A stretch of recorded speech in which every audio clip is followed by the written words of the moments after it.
Hey everybody, I wanted to take just a few minutes to show you some basics on the Nord keyboard since more of you are going to be using it more, especially with the other campus. So this is going to be very unscripted, so I apologize for all the rawness of the video, but here we go. We're going to start with very basic information here. This is the Nord Stage 3 piano. It's a new instrument. There are two basic components to what you'll be playing. The first one is the Nord itself. And there are a lot of knobs and stuff on here, but you're only going to be using just a fraction of those.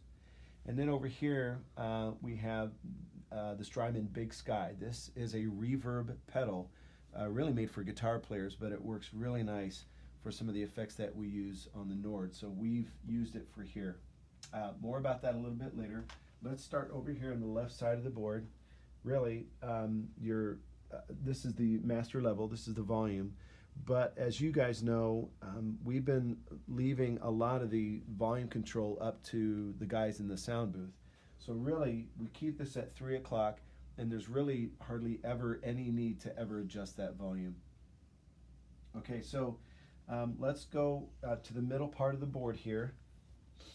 The Nord has hundreds of sounds, but we only use this really for just a handful of things, primarily the piano, Fender Rhodes that we use for some more upbeat underscoring, and then some string or some pad type stuff that we'll use. Again, keep in mind that over at the Bloomington campus, the Nord will be used as two instruments. Here at the normal campus, we have keys and piano, where at the Bloomington, this will be those two will be combined into this one instrument. Okay, so let's talk about sounds just a little bit, okay? So what I've done to make it easier for all of you, and some of you know this already, is that I've combined just the necessary sounds into what's called live mode, okay, where it says program and song parts. There you can dump 5 sounds into just these 5 slots here. And so what we've done, and this may change from time to time, but for now this is where we are, and if it does change, I will let you know. But number 4 is kind of my go-to piano, okay? And this is a layered piano. You can hear it here. Okay, it's a nice piano, but it also has a pad with it. If I play the chord and sustain it, then you probably, based on the quality of the video, I don't know, but you could probably hear the pad playing underneath it, okay? Now I can turn the volume of that pad up, and now you can hear it. So I'm going to turn it back down to where we have, but really the idea of that pad layered in with the piano is to just give it a nice little trail, a nice little, to just kind of warm up the tone a little bit. Okay, so that's 4. That's kind of the go-to sound that you all will be using all the time. It's the one I use all the time. Now, if I go to 5, 5 is a Rhodes sound.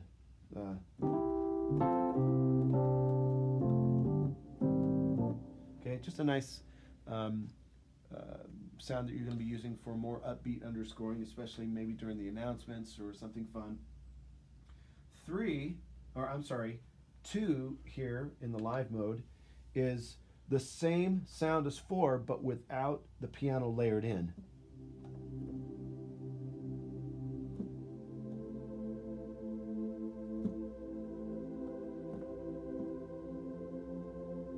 So just a nice sound. Now, let me back up just a little bit.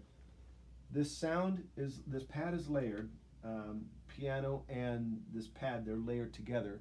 So that means there are 2 separate volume controls that control each individual sound.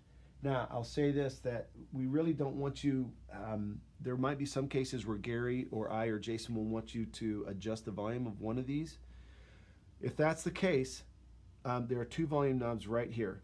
This is the piano section right here, and this is the volume for the piano. This is the synth section, and this is the volume for the synth. You can see in this particular pad, the one that we use all the time, number 4, piano's turned all the way up, and the pad is turned up to about 12 o'clock, about halfway. Now, if I can adjust those, I can turn the pad all the way up, and the pad's louder, or I can take the pad all the way out and it's just the piano. So hopefully that makes sense. All right, there's one more pad that I want you to know about, and setting, that's number 3. We sing the song Glorious Day, which has a delay piano, uses a delay piano, and we play just this one rhythm. Right? It's just a 4-note pattern. 1, 1, 2, 3, 4, 1, 2, 3, 4. But if you add a delay, then you have this.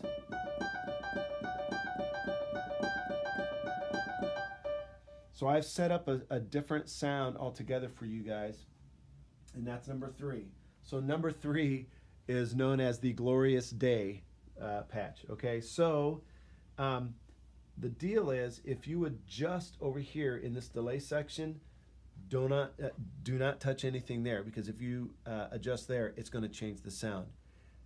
Which leads me to my next point. Any changes that you make on any sound saves automatically, instantly and automatically. So if you make any adjustments to the rate of the delay or to the mix of the pad versus the piano, and you go to another pad and come back to it, it's going to stay the same, whatever it was you changed it. So it's very important that you all just select the presets, okay? So the next person who comes and plays piano isn't confused by all the changes that have been made. All right, let's move on. I'm going to add now this effects pedal, this reverb pedal. We basically have 3 different kinds of reverb, which you'll be using any one of these most of the time. So you'll notice, whoops, on the wrong, here we go. Okay, there's really no reverb on here, but we have 3 different reverb settings. Okay, the first one's called Mod Plate, and maybe Gary can explain these a little bit. The other one is called Cloud. The other one is called Shimmer. Mod Plate is just a standard reverb.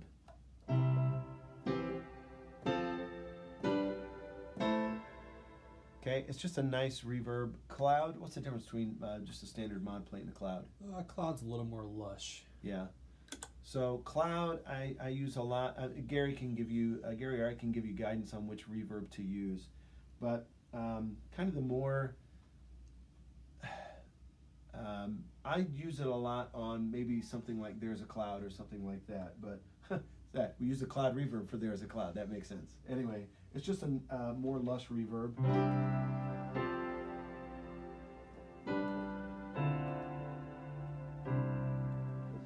Gives it a little bit more of a distant sound, which is nice. Now the Shimmer reverb, if those of you who've played keys have used this before. We use Shimmer on the keys setup.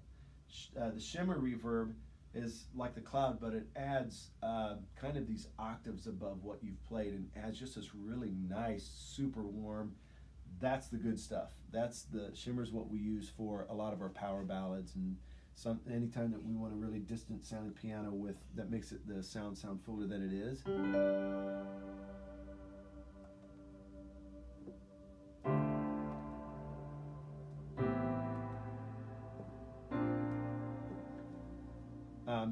So I don't know if there's anything to add to that, Gary. I think you about covered it. Okay, so those are the 3. Now, if you don't want any reverb, whichever one is lit up, just hit it again, and it turns that pedal off.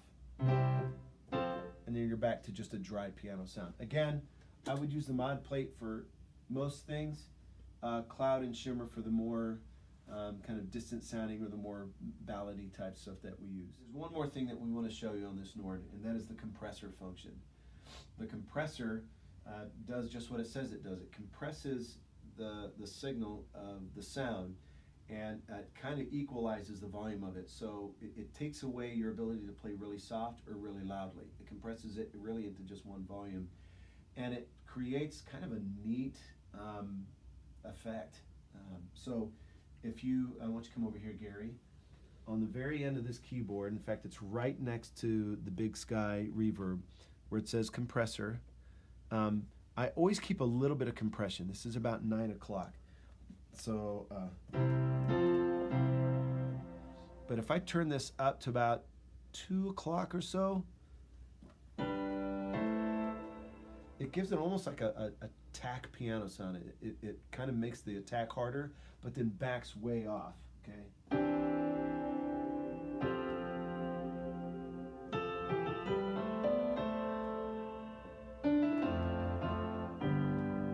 And really you only use that for, there are some communion pieces that would be nice. Anytime that you're using sparse piano with shimmer, not a lot of busy stuff, just simple maybe 3-part voicing on whole or half notes, the compression is super nice for that, okay?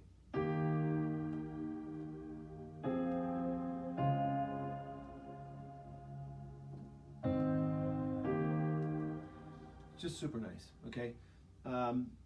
Anyway, I'm going to turn the compressor back down to about 9 o'clock, and that's usually where I keep it, okay? And again, keep in mind, any changes that you make and don't change back, they're going to save automatically, and that might leave a unpleasant surprise for the next person playing the piano.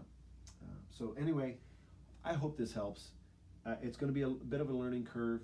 It's a lot of fun. I think you'll enjoy playing this. And if you have any questions, just let Gary or I know. Thank you.